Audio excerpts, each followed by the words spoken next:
சரியான டோட்டலு மும்பை கிரவுண்டில் வாங்கடை மைதானத்தில் உண்மையிலே ஒரு நல்ல டோட்டலாக அடிச்சிட்டாங்க.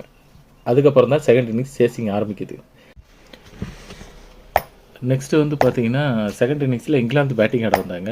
இங்கிலாந்து பேட்டிங் ஆட வந்து பவர் பிளேயில் ஒரு 67 ரன்னு ஒரு விக்கெட் போயிருந்துச்சு. சால்ட்டும் பட்லரும் ஒரு நல்ல டீசெண்டான ஸ்டார்ட் தான், ஒரு பக்காவான ஸ்டார்ட் பண்ணி விட்டாங்க. அதை வந்து அப்படியே பிக்கப் பண்ணி போகிறதுக்கு மிடில் ஆர்டரில் அந்த அளவுக்கு பேட்ஸ்மேன் ஆடலை. Tom Banton ஆடலை.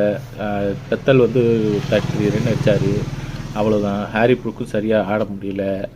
அதுக்கப்புறம் வந்து பார்த்திங்கன்னா வில்ஜாக் ஆடலை, ஜிம்மி ஓட்டன், எல்லா பிளேயர் இருந்து யாருமே சரியாக அடிக்கலை. அதாவது 74 ரன்னுக்கு அப்புறத்துலேருந்து 10 ரன்னுக்கு ஒரு விக்கெட்டாக போச்சு. சரி, அதையும் கடத்தி ஒரு 14 ஓவருக்கு 130 ரன்னு கொண்டு வந்தாங்க. கொண்டு வந்து மறுபடியும் அதுக்கடுத்து 10 ரன்னுக்கு ஒவ்வொரு 10 ரன்னுக்கு ஒரு விக்கெட்டாக போயிடுச்சு. சூப்பராக பந்து போட்டார்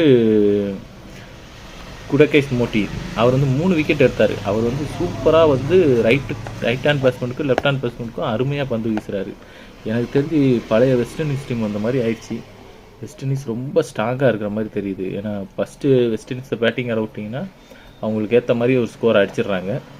ரெண்டாவது இங்கிலாந்து வந்து நின்று இந்த பேட்டிங்கில் வந்து கடைசி வரைக்கும் ப்ராப்பராக அவங்க பேட்டர்லாம் நின்று ஆடி இருந்தாங்கன்னா, பொறுமையாக கொண்டு போயிருந்தாங்கன்னா இந்த சேஸ் முடிஞ்சிருக்கும்.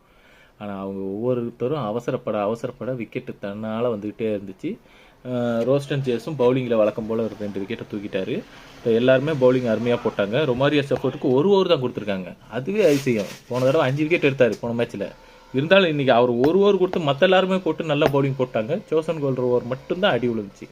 மற்றபடி வெஸ்ட் இண்டீஸ் இந்த தடவை கம்ஃபர்டபுளாக வின் பண்ணிட்டாங்க. சூப்பர் 8 போகிறதுக்கு ரெடி ஆகிட்டாங்க.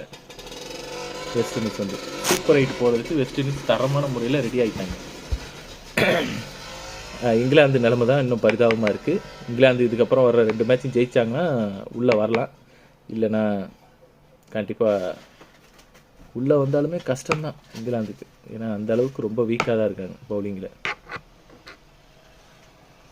இந்த மேட்ச்சில் யார் பெர்ஃபார்மன்ஸ் சூப்பராக பிடிச்சிருந்துச்சோ நீங்கள் கமெண்ட் பண்ணுங்கள். அதுபோக வந்து பார்த்திங்கன்னா ருத்தகோஸு வெஸ்ட் இண்டீஸ்க்காக சூப்பராக பண்ண ஆரம்பிச்சிட்டாரு. இப்போ அடுத்த மாதம் ஐபிஎல்லில் மும்பைக்காக என்னெல்லாம் பண்ண போகிறாரோ, அங்கேயும் ஒரு தரமான சம்பவம் வெயிட்டிங்கில் தான் இருக்குது.